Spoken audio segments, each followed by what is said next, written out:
Hello everyone, আমাদের এইচপিজি classes YouTube চ্যানেলে আপনাদের সকলকে স্বাগত জানাই। আজকের এই ভিডিওটি থেকে আমরা ইন্ডিয়ান পলিটি লাক্সমিকান্তের যে বিখ্যাত বইটি সেখানকার চ্যাপ্টার ওয়াইজ আলোচনা শুরু করছি। আজকের এই প্রথম চ্যাপ্টার হিস্টোরিক্যাল ব্যাকগ্রাউন্ড আপনারা দেখতে পাচ্ছেন।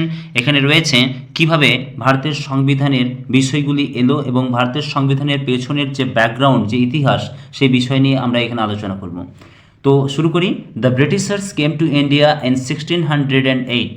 আপনারা সবাই জানেন 1608 খ্রিস্টাব্দে British east India company trade করার জন্য, অর্থাৎ ব্যবসা করার জন্য ভারতবর্ষে প্রথম আসে as traders in the form of east India company, which had the exclusive right of trading in India under a charter granted by Queen Elizabeth I in 1600। অর্থাৎ সেই সময়কার যিনি মহারানী ছিলেন ব্রিটেনের, কুইন এলিজাবেথ প্রথম, তার চার্টারের উপর বেশ করে ভারতবর্ষে ইস্ট ইন্ডিয়া কোম্পানি ব্যবসা করতে আসে 1600 খ্রিস্টাব্দে। 1600 খ্রিস্টাব্দে এই চার্টারটি কোম্পানিকে দেওয়া হয়েছিল। এরপরে আমরা জানি ভারতবর্ষে নদীর মধ্য দিয়ে বহু জল গড়িয়েছে। 1757 পলাশির যুদ্ধ, 1764 বক্সারের যুদ্ধ, এবং এই দুটি যুদ্ধের পরে, বিশেষ করে 1757 খ্রিস্টাব্দে পলাশির যুদ্ধের ফলে বাংলার উপর এটি বিশেষ অধিকার পায় ব্রিটিশরা, এবং 1764 খ্রিস্টাব্দে তারা বাংলা সহ দিল্লি এবং অযোধ্যার নবাব সুজাউদ্দৌলাকে পরাস্ত করায় এক বিশেষ কনফিডেন্স, অর্থাৎ আত্মবিশ্বাস পায়। এর উপর ভিত্তি করে 1765 খ্রিস্টাব্দে কোম্পানি কিন্তু পিওরলি ট্রেডিং ফাংশনস থেকে ধীরে ধীরে দেওয়ানির দিকে পা বাড়ায়, অর্থাৎ তারা একটা অন্য রাইটস পেতে থাকে। কি rights? Rights over revenue and civil justice, যেটাকে বলা হয়, অর্থাৎ খাজনা, কর, যেগুলোকে আমরা বলি, রেভিনিউর উপর এবং সিভিল জাস্টিসের উপর তাদের দবদবা বাড়তে থাকে। এবং সেটা কোন জায়গার উপরে? বেঙ্গল, বিহার এবং উড়িষ্যা, অর্থাৎ বাংলা, বিহার এবং উড়িষ্যার দেওয়ানি পায় 1765 খ্রিস্টাব্দে। এরপরে আমরা যদি দেখি, this started its career as a territorial power. প্রথম মানে প্রশাসনিক ক্ষমতা, বিশেষ করে সিভিল জাস্টিস, রেভিনিউ কালেকশন, এই ব্যাপারগুলো তাদের হাতে আসে এই 1765 খ্রিস্টাব্দে। ইন 1858, এরপর আমরা জানি সবচেয়ে বড় ঘটনা ভারতবর্ষের ইতিহাসে 1857 খ্রিস্টাব্দে সিপাই mutiny.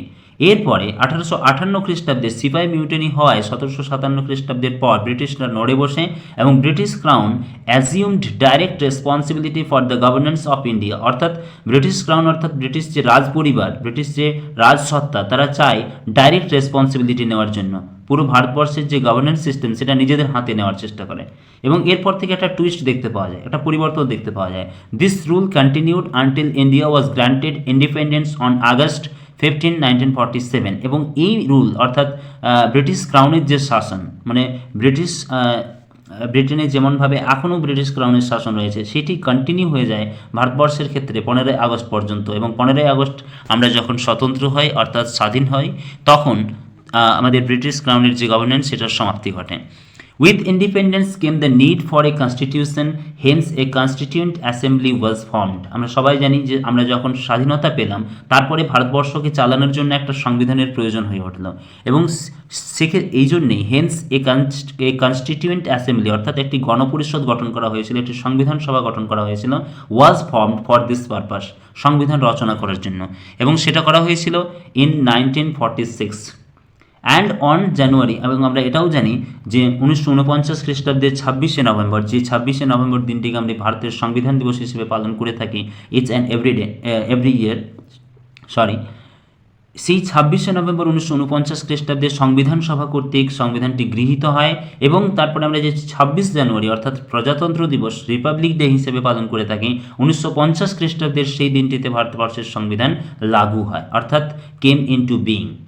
However, various features of Indian constitution and polity, আমরা যদি ভারতবর্ষের সংবিধান বা ভারতবর্ষের যে প্রশাসনিক ব্যবস্থা বা পলিটি, সেটা দেখি, তাহলে তার রুটসগুলো ব্রিটিশ রুলের মধ্যে জায়গা করে রেখেছে। অর্থাৎ ব্রিটিশ রুলস চলাকালীন ভারতবর্ষের যে ইতিহাস, বিভিন্ন সময়ে সময়ান্তরালে তারা যেভাবে ভারতবর্ষকে চালানোর জন্য যে সমস্ত অ্যাক্টসগুলো, যে সমস্ত কোম্পানি রুল বা ক্রাউন রুল তারা ওনারা পাস করেছিলেন, সেগুলোর জিস্ট আমরা আমাদের ভারতবর্ষের সংবিধানের মধ্যে দেখতে পাই।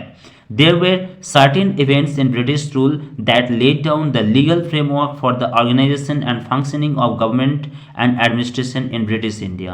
দিস ইভেন্টস, ওই ইভেন্টসগুলো নিয়ে আমরা এক এক করে আলোচনা করব যে কীভাবে ভারতবর্ষের স্বাধীনতার পূর্বে বা ভারতবর্ষের সংবিধান রচনার পূর্বে কোন কোন ঘটনা যেগুলো গ্রেটলি ইনফ্লুয়েন্সড আওয়ার কনস্টিটিউশন, আমাদের সংবিধান এবং আমাদের পলিটিটিকে দারুণভাবে প্রভাবিত করেছে। They are explained here in a chronological order. এটি খুবই গুরুত্বপূর্ণ। ক্রোনোলজিক্যাল অর্ডার অর্থাৎ ক্রম অনুযায়ী ব্যাখ্যা করা হয়েছে, বিশ্লেষণ করা হয়েছে। তো মেজর হ্যাডিংসগুলোকে আমরা এইভাবে পড়বো। প্রথমে কোম্পানি রুলস 1773 টু 1858। আমরা আগেও বললাম যে 1773 থেকে 1858 পর্যন্ত কোম্পানি অর্থাৎ ইস্ট ইন্ডিয়া কোম্পানির হাতে ছিল ভারতবর্ষের শাসন ব্যবস্থা। তারা একটি চার্টার পেয়েছিল, আমি এখানে আগেই বললাম 1600 খ্রিস্টাব্দে রানী এলিজাবেথের কাছ থেকে একটি চার্টার পায়, প্রথম এলিজাবেথের কাছ থেকে, এবং তার উপর ভিত্তি করে ব্রিটিশ ইস্ট ইন্ডিয়া কোম্পানি এখানে ব্যবসা করতে থাকে এবং সাথে সাথে বিভিন্ন প্রশাসনিক ক্ষমতায় হস্তক্ষেপ করতে থাকে। সিপাহি মিউটিনি যখন হয়ে যায়, সিপাহি বিদ্রোহ, তারপরে ব্রিটিশ ক্রাউনের মনে হয় অর্থাৎ ব্রিটিশ রাজবাড়ির মনে হয়, রাজসত্তার মনে হয় যে ব্রিটিশ ইস্ট ইন্ডিয়া কোম্পানির হাতে ভারতবর্ষের মতো একটা এত বড় দেশের শাসন ব্যবস্থা তুলে দেওয়া মনে হয় ঠিক নয়, এবং ওনারা ধীরে ধীরে ইস্ট ইন্ডিয়া কোম্পানির কাছ থেকে ক্রাউনের হাতে শাসন ব্যবস্থাটিকে নিয়ে আসে। তো আমরা এইখানে কোম্পানি রুলসগুলো দেখব 1773 থেকে শুরু করে 1858 পর্যন্ত, এবং তারপরে ক্রাউন রুলস দেখব যখন থেকে ক্রাউনের হাতে, ব্রিটিশ ক্রাউনের হাতে অর্থাৎ রাজবাড়ির হাতে, রাজসত্তার হাতে, ব্রিটিশ পার্লামেন্টের হাতে ভারতবর্ষের শাসনভার চলে যায়, অর্থাৎ আফটার 1858 থেকে 1947। ঠিক আছে। তো এখানে আমরা প্রথমেই পেয়ে যাচ্ছি রেগুলেটিং অ্যাক্ট, খুবই ইম্পর্টেন্ট। এখান থেকে প্রশ্ন হয়, this act was a great constitutional importance, অর্থাৎ ভারতবর্ষের সংবিধানের যে ব্যাকগ্রাউন্ড তার ক্ষেত্রে এই অ্যাক্টের একটা বিরাট ইম্পর্টেন্স আছে। It was the first step taken by the British government to control and regulate the affairs of the East India Company in India. অর্থাৎ এটা প্রথম এরকম একটা অ্যাক্ট যেটা ব্রিটিশ গভর্নমেন্ট এর control and regulate the affairs of the East India Company, অর্থাৎ East India কোম্পানির উপর ব্রিটিশ গভর্নমেন্টের যে কন্ট্রোল ও রেগুলেট করা, অর্থাৎ কোম্পানিটি তো ব্রিটেনের, এবং সেখানকার যে সরকার, যেমন আমাদের দেশের কোনো কোম্পানি যদি অন্য কোনো দেশে ব্যবসা করতে যায়, টাটা হোক, বিড়লা হোক, রিলায়েন্স হোক, তো তার উপর ভারতবর্ষের যে কন্ট্রোল, সেরকমভাবে ব্রিটিশ গভর্নমেন্টের ইস্ট ইন্ডিয়া কোম্পানির উপর একটা কন্ট্রোল বা রেগুলেশনের যে ব্যাপার, সেটি আমরা প্রথম দেখতে পাই এই রেগুলেটিং অ্যাক্টের মধ্য দিয়ে। It's recognised for the first time the political and administrative function of the company, এবং এটা প্রথম স্বীকৃতি দিয়েছিল, এই রেগুলেটিং অ্যাক্ট প্রথমবার স্বীকৃতি দিয়েছিল পলিটিক্যাল অর্থাৎ রাজনৈতিক এবং প্রশাসনিক অ্যাডমিনিস্ট্রেটিভ ফাংশনস করার জন্য কোম্পানিকে। ভারতবর্ষের বুকে তারা রাজনৈতিক এবং প্রশাসনিক কার্যকলাপ করতে পারবে, এই গ্যারেন্টিটা, এই রিকগনিশনটা কোম্পানিকে ব্রিটিশ গভর্নমেন্ট দিয়েছিল। ইট লেড দ্য ফাউন্ডেশন, সেটি কোন এই চার্টার অ্যাক্টগুলোর মধ্য দিয়ে, এই রেগুলেটিং অ্যাক্ট বা চার্টার অ্যাক্টগুলোর মধ্য দিয়ে। It led the foundations of central administration in India. তো আমরা ফিচার্সগুলো দেখে নেবো এক এক করে। It designated the governor of Bengal as the governor general of Bengal, অর্থাৎ গভর্নর, বেঙ্গলের গভর্নরকে তখন কি বলা হতো, এই রেগুলেটিং অ্যাক্ট অনুযায়ী according to this regulating act 1773 governor general of Bengal বলা হতো, এবং created an executive council of 4 members two assist হিম। 4 জন মেম্বারকে নিয়ে একটা এক্সিকিউটিভ কাউন্সিল বানানো হয়েছিল, একটা বডি বানানো হয়েছিল এই গভর্নর জেনারেল অফ বেঙ্গলকে অ্যাসিস্ট করার জন্য, সহযোগিতা করার জন্য। The first such governor general was Lord Warren Hastings, এবং এই রেগুলেটিং অ্যাক্টের উপর বেস করে বাংলার যে গভর্নর জেনারেল যিনি প্রথম হয়েছিলেন তিনি হচ্ছেন লর্ড ওয়ারেন হেস্টিংস। তাহলে যদি প্রশ্ন করা হয় বাংলার প্রথম গভর্নর জেনারেল কে ছিলেন, তাহলে Lord Warren Hastings. Governor of Bengal, তাকেই গভর্নর জেনারেল অফ বেঙ্গল বলা হতো। It made the governors of Bombay and Madras presidencies subordinate to the Governor General of Bengal. এটা খুবই ইম্পর্টেন্ট। অর্থাৎ এই রেগুলেটিং অ্যাক্টে বলা হয়েছিল যে বম্বে এবং মাদ্রাস সেই সময়কার দুটো আরও প্রেসিডেন্সি, সেই প্রেসিডেন্সি দুটো সাবঅর্ডিনেট হিসেবে কাজ করবে গভর্নর জেনারেল অফ বেঙ্গলের। আনলাইক আর্লিয়ার, এটা আগে বলা হয়নি, when the 3 presidencies were independent of one another, একটা সময় 3টি প্রেসিডেন্সি, বম্বে প্রেসিডেন্সি, বেঙ্গল অর্থাৎ কলকাতা প্রেসিডেন্সি এবং মাদ্রাস প্রেসিডেন্সি, এই 3টে প্রেসিডেন্সি ইন্ডিপেন্ডেন্ট ছিল। প্রথম রেগুলেটিং অ্যাক্টে এই বিষয়টি আমাদের মাথায় রাখতে হবে, রেগুলেটিং অ্যাক্টে প্রথম বাংলাকে বেশি গুরুত্ব দেওয়া হয় এবং লিডিং কোয়ালিটি দেওয়া হয় বেঙ্গলের গভর্নর জেনারেলকে, এবং মাদ্রাস প্রেসিডেন্সি আর বম্বে প্রেসিডেন্সিকে এর সাবঅর্ডিনেট বলা হয়। ঠিক আছে, এটা খুবই ইম্পর্টেন্ট বিষয়। এরপরে আসি, it provided for the establishment of a supreme court at Calcutta. Very very very important, এটা খুবই ইম্পর্টেন্ট যে প্রথমবার ভারতবর্ষে কলকাতাতে যে সুপ্রিম কোর্ট গড়ে তোলার কথা বলা হয়েছিল, সেটি রেগুলেটিং অ্যাক্টেই বলা হয়েছিল। On the basis of regulating act 1773 it provided for the establishment of a supreme court at Calcutta. এটা কিন্তু কলকাতাতে 1774 খ্রিস্টাব্দে, এটা মাথায় রাখতে হবে, খুব important. Comprising one chief justice, একজন চিফ জাস্টিস অর্থাৎ প্রধান বিচারপতি, এবং 3 আদার জাজেস, 3জন অন্য বিচারপতিদেরকে নিয়ে, অর্থাৎ টোটাল 4জন বিচারপতিকে নিয়ে কলকাতাতে একটি সুপ্রিম কোর্ট গড়ে তোলার কথা বলা হয়েছিল। এরপরের পয়েন্টে আসছে, it prohibited the servants of the company, আপনারা সাথে সাথে নোট করে নিতে পারেন, it prohibited the servants of the company from engaging in any private trade or accepting presents or bribes from the natives. এটা কি প্রোভাইড করেছিল? সার্ভেন্ট, কোম্পানির যারা সার্ভেন্ট অর্থাৎ চাকরিজীবী ছিলেন, কর্মচারী ছিলেন, তাদেরকে প্রোহিবিট করা হয়েছিল, অর্থাৎ তাদেরকে বাধা দেওয়ার ব্যবস্থা করা হয়েছিল যাতে করে তারা এনগেজ না হতে পারে, কোনো প্রাইভেট ট্রেড না করতে পারে, এবং কোনো অ্যাকসেপ্ট না করতে পারে প্রেজেন্টস অর্থাৎ উপহার, উপঢৌকন, ঘুষ, ব্রাইবস মানে ঘুষ, ফ্রম দ্য নেটিভস মানে দেশি যারা কারবার করছিল তাদের কাছ থেকে যাতে কোনো ধরনের ঘুষ বা কোনো ধরনের উপহার, উপঢৌকন বা কোনো নিজস্ব প্রাইভেট ট্রেড না করতে পারে। It prohibited the servants of company from engaging, এটা প্রোহিবিট করার জন্য। অর্থাৎ আমরা এখানে পরিষ্কার দেখতে পাচ্ছি যে ব্রিটিশ গভর্নমেন্ট চাইছিল, অর্থাৎ ব্রিটিশ ক্রাউন, আমরা যদি দেখি ব্রিটিশ রাজবাড়ি, রাজসত্তা চাইছিল যে কোম্পানির উপর ব্রিটিশ গভর্নমেন্টের একটা কন্ট্রোল হোক, এবং এই জন্য রেগুলেটিং অ্যাক্টটি পাস করা হয়, এবং এটির দ্বারা কোম্পানির কর্মচারীদেরকে বিভিন্ন প্রাইভেট ট্রেড করতে বন্ধ করা হচ্ছিল, বিভিন্ন উপহার, উপঢৌকন, দেশি লোকজনদের কাছ থেকে ঘুষ নেওয়া, উপহার নেওয়া, এগুলো প্রোহিবিট করার চেষ্টা করা হয়েছে। পরের পয়েন্টে আমরা আসি, ইট স্ট্রেংথেনড the control of British government over the company by requiring the court of directors governing body of the company, অর্থাৎ কোম্পানির যে একটি গভর্নিং বডি ছিল সেটির নাম ছিল court of directors, to report on its revenue, civil and military affairs in India. তো এটা স্ট্রেংথ করেছিল control of the British government over the company. অর্থাৎ আমরা বারবার বলছি যে রেগুলেটিং অ্যাক্টের উদ্দেশ্য কী ছিল না, ইস্ট ইন্ডিয়া কোম্পানি একটি কোম্পানি, সেটা ব্রিটিশ তাদের দেশের একটি কোম্পানি, এবং সেখানকার সরকার চাইছিল যাতে করে এই কোম্পানির উপর আমাদের কন্ট্রোলটা আরও বাড়ানো যায়, আরও স্ট্রং করা যায়। এর জন্যে recurring the court of directors, এটা খুব ইম্পর্টেন্ট। এই কোর্ট অফ ডাইরেক্টরস এটা কোম্পানিকে কন্ট্রোল করার জন্য একটা বডি, একটা governing body of the company, to report on its revenue, এরা রিপোর্ট করতো রেভিনিউ, সিভিল অ্যান্ড মিলিটারি অ্যাফেয়ার্সগুলো। তাহলে মোট কথা আমরা বুঝতে পারছি যে রেগুলেটিং অ্যাক্ট কোম্পানির উপর কন্ট্রোল বাড়ানোর জন্য করা হয়েছিল। এখানে আমি ইম্পর্টেন্ট যে ইনফরমেশনগুলো পাচ্ছি সেটা হচ্ছে বাংলার গভর্নরকে গভর্নর জেনারেল বলা হতো, এবং বাকি যে দুটো প্রেসিডেন্সি সেই দুটোকে সাবঅর্ডিনেট মনে করা হতো, এবং এই রেগুলেটিং অ্যাক্টের মধ্য দিয়ে প্রথমবার সুপ্রিম কোর্ট গড়ে তোলার কথা বলা হয়, যেটি কলকাতাতে অর্থাৎ তৎকালীন ক্যালকাটা শহরে 1774 খ্রিস্টাব্দে একজন বিচারপতি, প্রধান বিচারপতি এবং 3জন অন্য বিচারপতিদেরকে নিয়ে গড়ে তোলা হয়। এরপর আসি অ্যামেন্ডিং অ্যাক্ট অফ 1781। এখান থেকে তেমন প্রশ্ন হয় না, তবু একটু বলে রাখি, in a bid to rectify the defects of the regulating act of 1773, এর মধ্যে যে ডিফেক্টসগুলো ছিল অর্থাৎ কিছু ভুল ত্রুটি ছিল, the British parliament past the amending act, অর্থাৎ সংশোধন। অ্যামেন্ডিং কথাটার অর্থ হচ্ছে সংশোধন।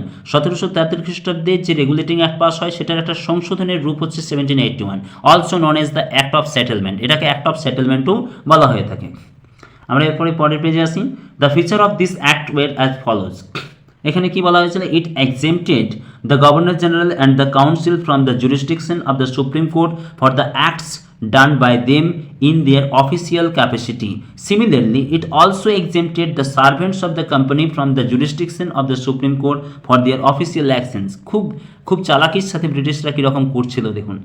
ইট এক্সেম্পটেড দ্য গভর্নর জেনারেল, অর্থাৎ গভর্নর জেনারেল এবং তার যে কাউন্সিলের 4জন মেম্বার, তারা কোনো সুপ্রিম কোর্টের জুরিসডিকশন মানে দায়রার মধ্যে আসবে না, সুপ্রিম কোর্টের এজলাসে তাদের কোনো বিচার করা যাবে না। ফর দ্য অ্যাক্টস, তারা যাই কাজ করুক, for the acts done by them in their official capacity, মানে তাদের যা পাওয়ার অ্যান্ড ফাংশন তার মধ্যে থেকে তারা যদি কিছু কাজ করে থাকেন সেটিকে সুপ্রিম কোর্টের জুরিসডিকশনে আনা যাবে না। Similarly it also exempted the servants of the company from the jurisdiction of the supreme court for their official actions.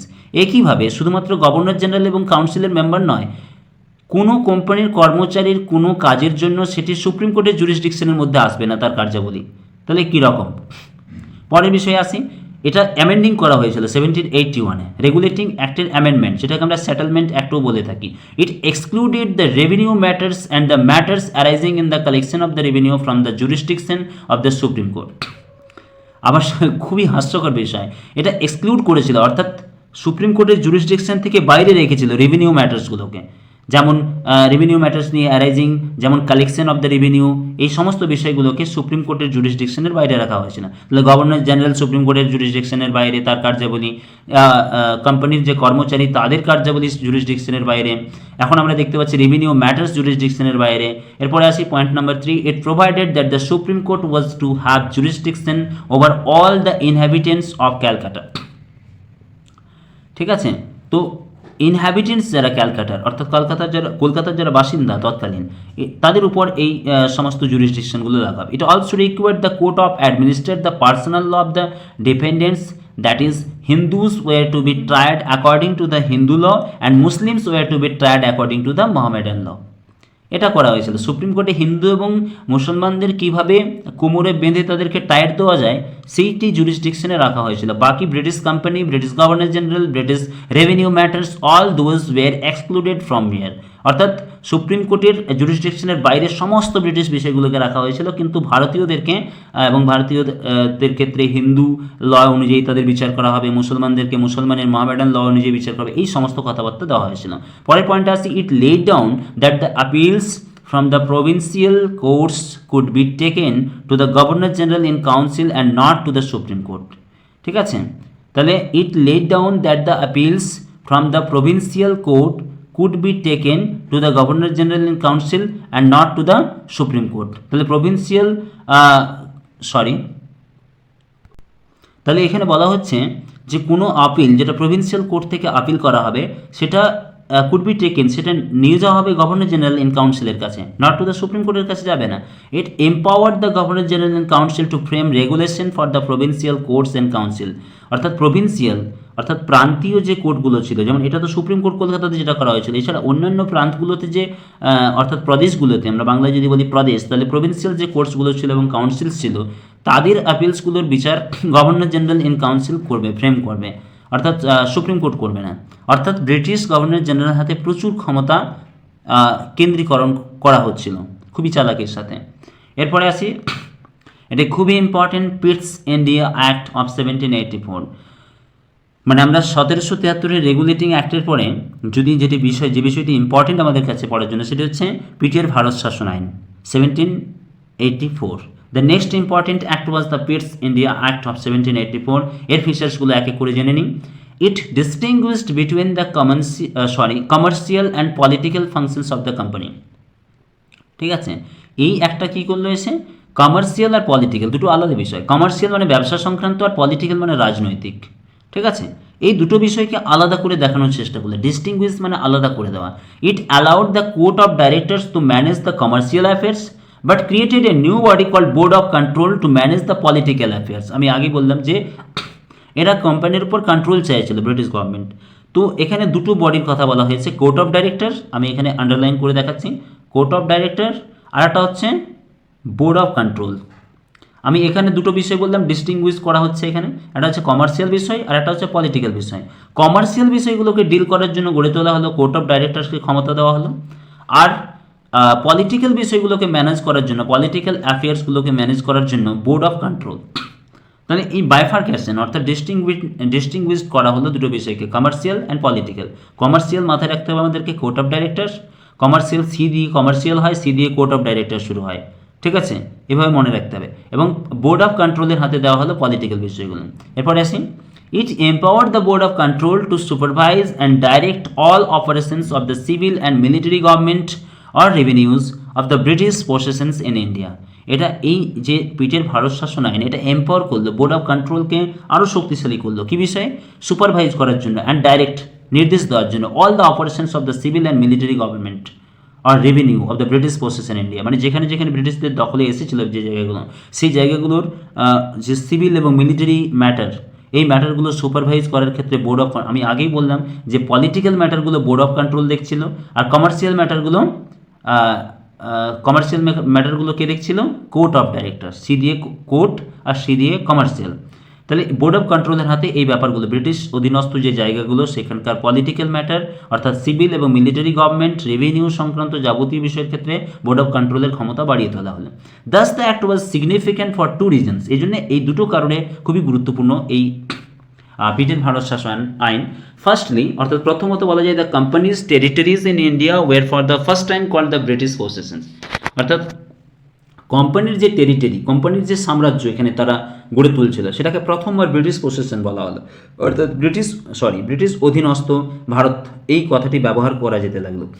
ঠিক আছে, এরপরে আসি in India, and secondly এটা কেন important, the British government was given the supreme control over companies affairs, যেটা চাইছিল British government England থেকে, Britain থেকে কোম্পানির উপর কন্ট্রোল করতে চাইছিল, এবং এই কন্ট্রোলটা আরও বেশি এস্টাবলিশ হলো, আরও বেশি এম্পাওয়ার্ড হলো, আরও বেশি শক্তিশালী হলো এই ব্রিটেন ভারত শাসন আইন দ্বারা। And it's administration in India, অর্থাৎ পুরো মাত্রায় এতদিন পর্যন্ত কোম্পানি ধীরে ধীরে এখানে কিছু করছিল এবং কোম্পানির উপর ব্রিটিশ গভর্নমেন্টের কন্ট্রোল, ব্রিটিশ ক্রাউনের কন্ট্রোল চলে এলো। এরপর আমরা যদি দেখি অ্যাক্ট অফ 1786, এটা এতটা ইম্পর্টেন্ট নয়, এখানে দেখে নিই মেন ফিচার্সগুলো কী রয়েছে। In 1786 Lord Cornwallis was appointed as the governor general of Bengal, চলে এলেন Cornwallis. He placed two demands to accept that post, সেগুলো কী কী? 1.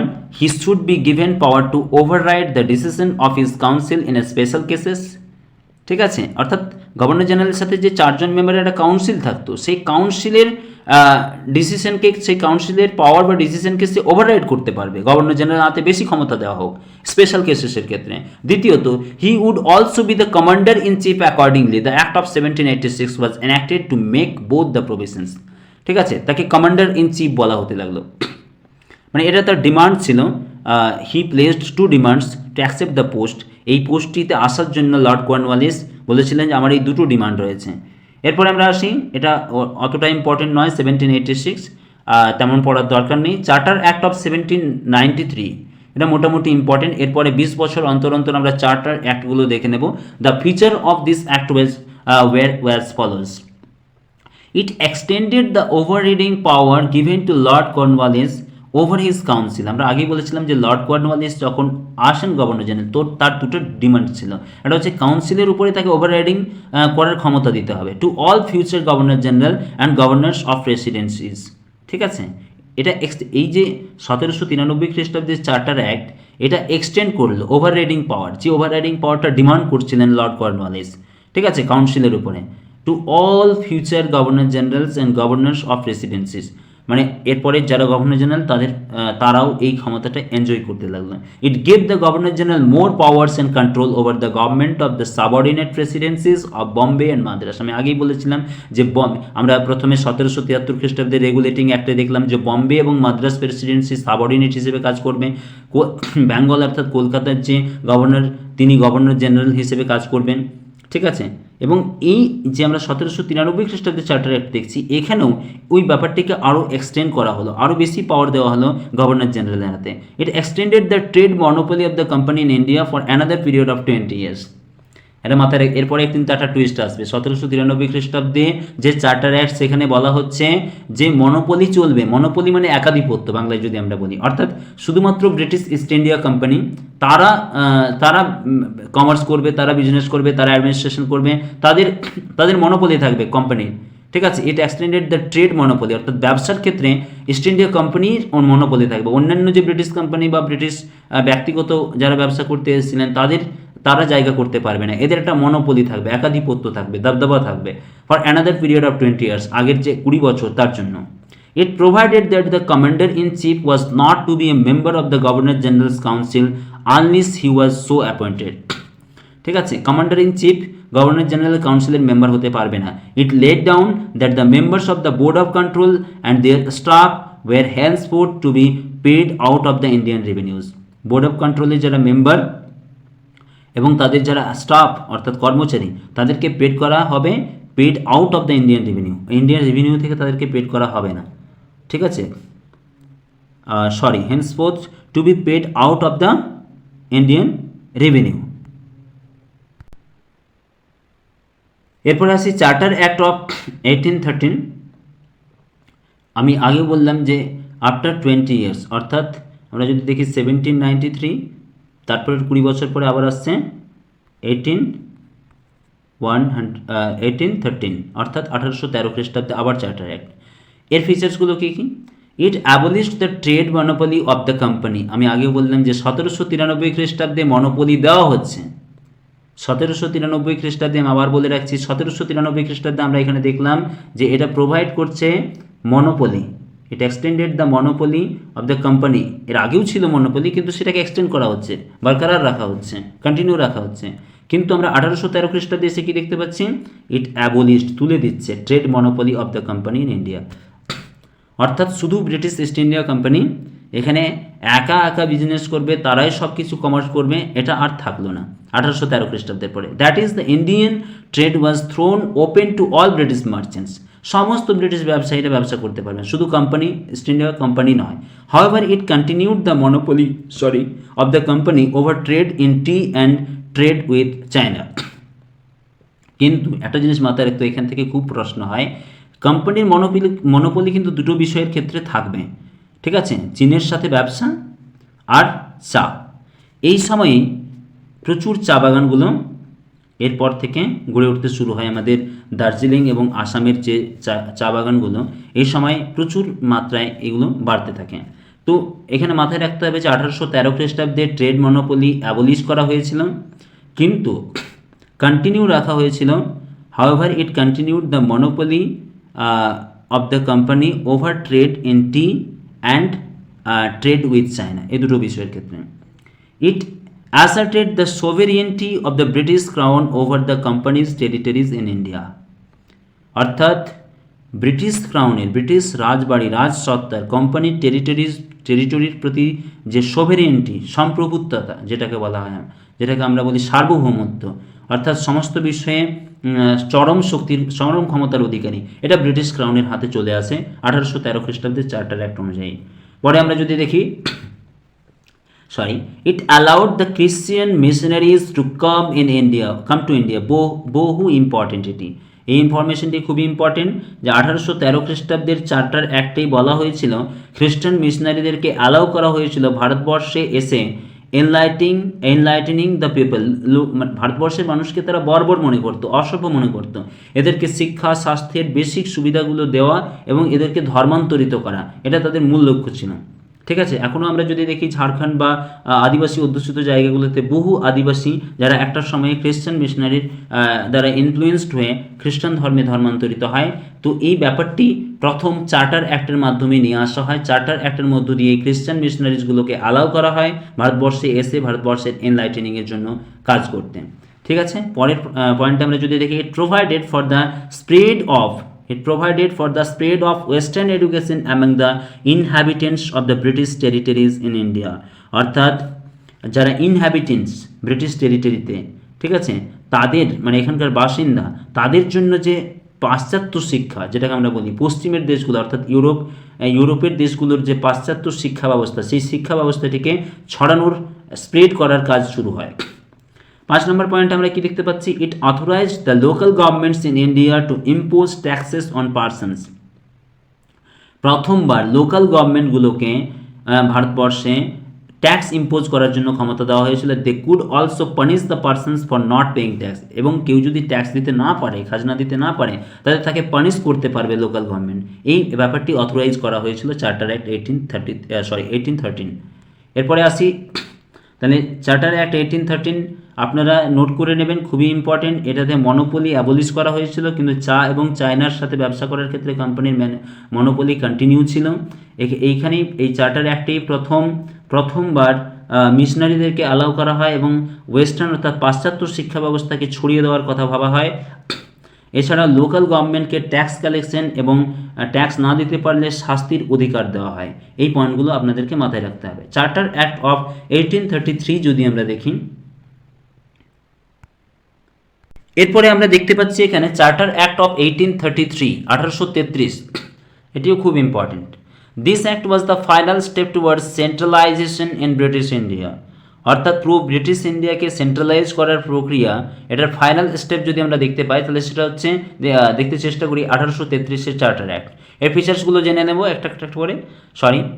প্রথম যে পয়েন্টটি দেওয়া রয়েছে, it made the governor general of Bengal as the governor general of India. এর আগে আমরা কি পড়েছিলাম, রেগুলেটিং অ্যাক্টে পড়েছিলাম যে বাংলার গভর্নরকে গভর্নর জেনারেল অফ বেঙ্গল বলা হবে, কিন্তু চার্টার অ্যাক্ট 1833-তে কি বলা হচ্ছে, বাংলার গভর্নর জেনারেলকে governor general of India treat করা হবে। And vested in him all civil and military powers, এবং তার হাতে সমস্ত সিভিল এবং অর্থাৎ দেওয়ানি এবং ফৌজদারি সংক্রান্ত সমস্ত ক্ষমতা তার হাতে থাকবে। Thus the act created for the first time government of India having authority over the entire territorial area possessed by British in India. এটা আমি আগেও বলেছিলাম যে ব্রিটিশ পসেসড ইন্ডিয়া কথাটি ব্যবহার করা শুরু হয়েছিল, এবং এখানে গভর্নর জেনারেলকে প্রথমবার এই অ্যাক্টের মধ্য দিয়ে government of India having authority over the, অর্থাৎ সেন্ট্রালাইজ করার যে প্রসেস আমি বলেছিলাম যে সেন্ট্রালাইজ করা অর্থাৎ পুরো ভারতবর্ষের শাসন ব্যবস্থাকে একটা সেন্ট্রালাইজ অথরিটির হাতে এনে দেওয়া, এই ব্যাপারটিকে ফাইনালাইজ করা হয়, অর্থাৎ ফাইনাল স্টেপ ডাউন করা হয়।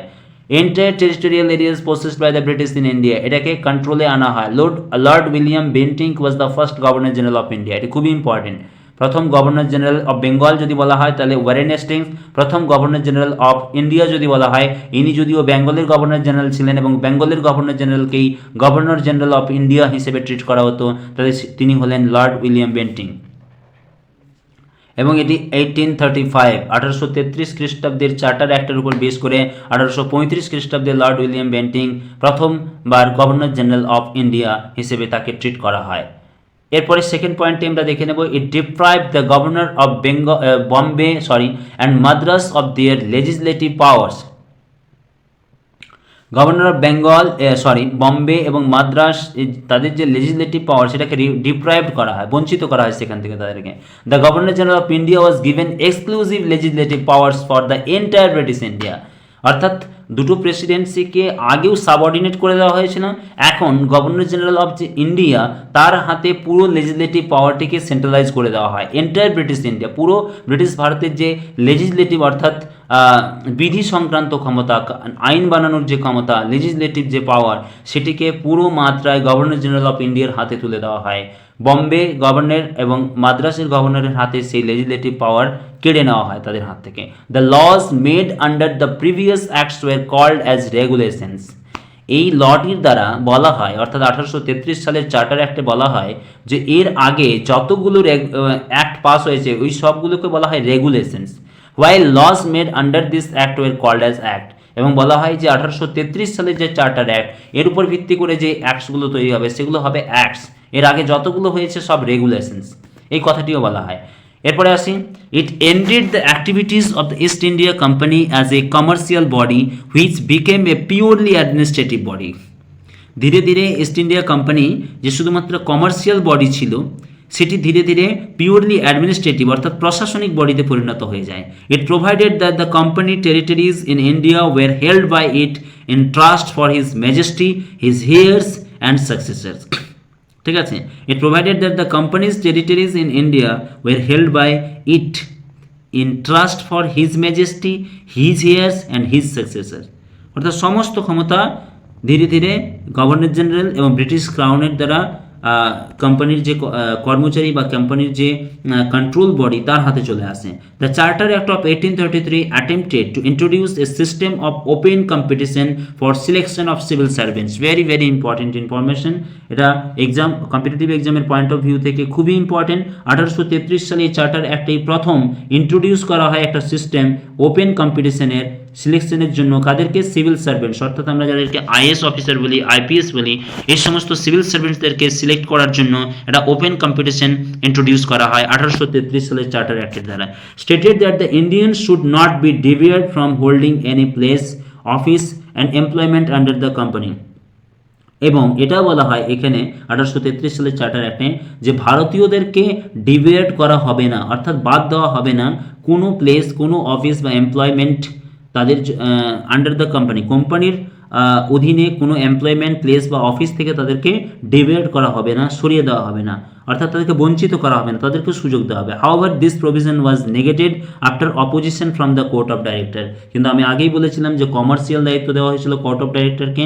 এটা যখন করা হয় যে ভারতীয়দেরকে সমস্ত প্লেস, পজিশন, অফিস এবং এমপ্লয়মেন্টের অধিকার রয়েছে, তাদেরকে ডিভিয়েট করা যাবে না, এটা কোর্ট অফ ডাইরেক্টরস এর বিরোধিতা করে। এবং যখন এর প্রচুর বিরোধিতা করে তখন এখান থেকে তাদেরকে উইথড্র করে নিতে হয়।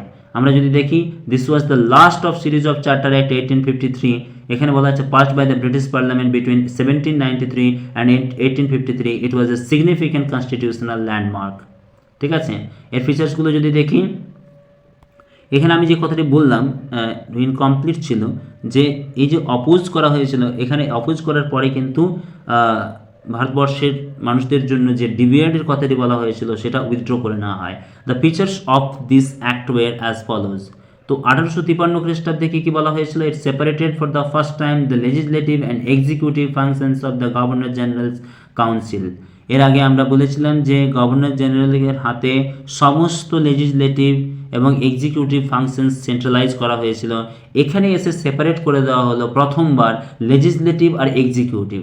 আমরা এখনও যদি লেজিসলেটিভ, আমরা দেখেছি যে ডেমোক্রেসির 3 পিলার্স, একটাকে বলা হয় লেজিসলেটিভ, একটা এক্সিকিউটিভ আর একটি জুডিশিয়ারি। আমরা মন্তেস্কুর যে দ্য স্পিরিট অফ লজের থিওরি সেপারেশন অফ পাওয়ার, সেখানেও আমরা জানি যে এই 3টি পিলারের কথা বলা হয়। তো প্রথমবার লেজিসলেটিভ এবং এক্সিকিউটিভ ফাংশনসগুলোকে আলাদা করে দেওয়া হয় গভর্নর জেনারেল কাউন্সিলের ক্ষেত্রে। It provided for addition of 6 new members called legislative councillors to the council. In other words, it established a separate governor general's legislative council. R legislative councilকে আলাদা করে দেওয়া হয় এবং 6 জন মেম্বার নতুন, তাদেরকে বলা হতো লেজিসলেটিভ কাউন্সিলর, যোগ করা হয়, which came to be known as the Indian Central Legislative Council.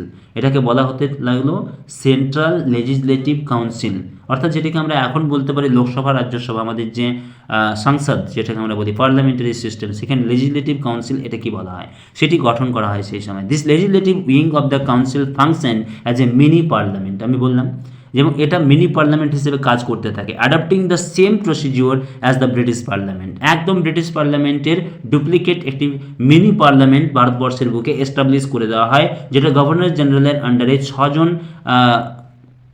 Legislative council, যাদেরকে লেজিসলেটিভ কাউন্সিলার্স বলা হতো তাদেরকে নিয়ে। Was treated as a special function of the government requiring special machinery and special process.